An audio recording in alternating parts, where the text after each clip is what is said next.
The Dying Planet Weeps is the debut full-length album from Engulf, a New Jersey-based project from Hal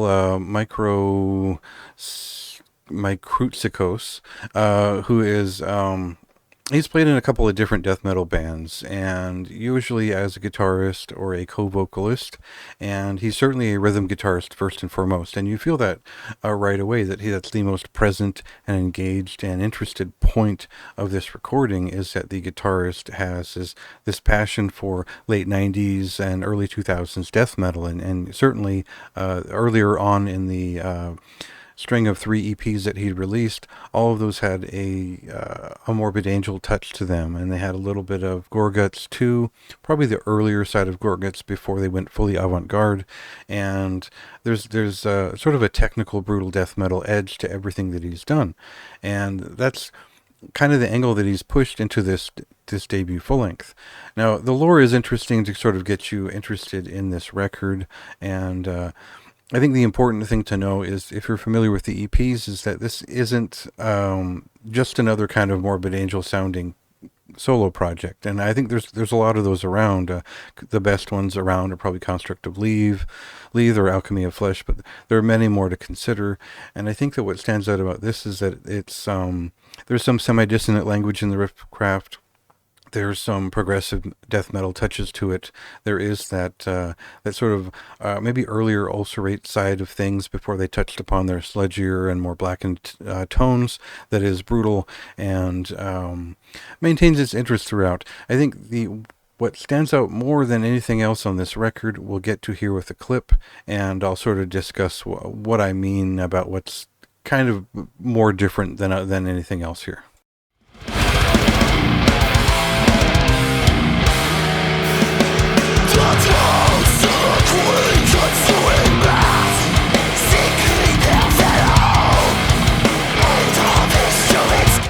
So as we get past the first track, which is this kind of barreling, enthusiastic entrance into the record, we get a couple of guest vocalists, and one of them is from a really great progressive death metal band, and the other one is from kind of more of maybe what I would consider a gent or a deathcore band, and that's what it means, is that we get a real hardcore stomp from some of these songs, and definitely in a brutal death metal side of, sort of way.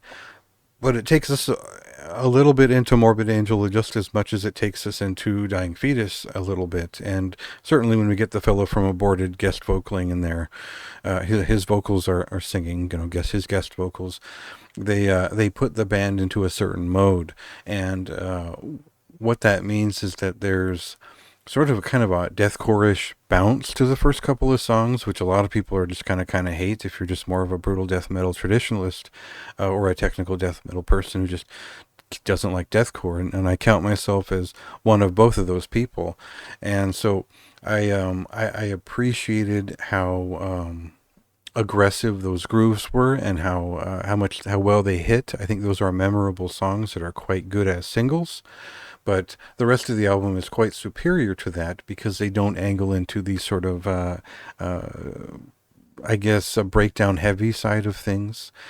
And we get songs that are a little bit more just technical, brutal death metal with their own simpler edge to them. And I think that for a debut full length that is only about 30 plus minutes, just about, having guest vocalists on so many of the songs, and it sort of distracts from the core personality of the band, especially after we've been waiting kind of a while for the big entrance from Engulf, which maybe I'm among the few who were excited about that.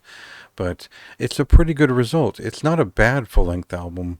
I think that it's just it seems like it came together pretty quickly, and it didn't really, the story and the presentation of it really didn't play into it as much as I thought it would have. There was kind of a lot of talking up about the lore and what it meant and how it related to the album art.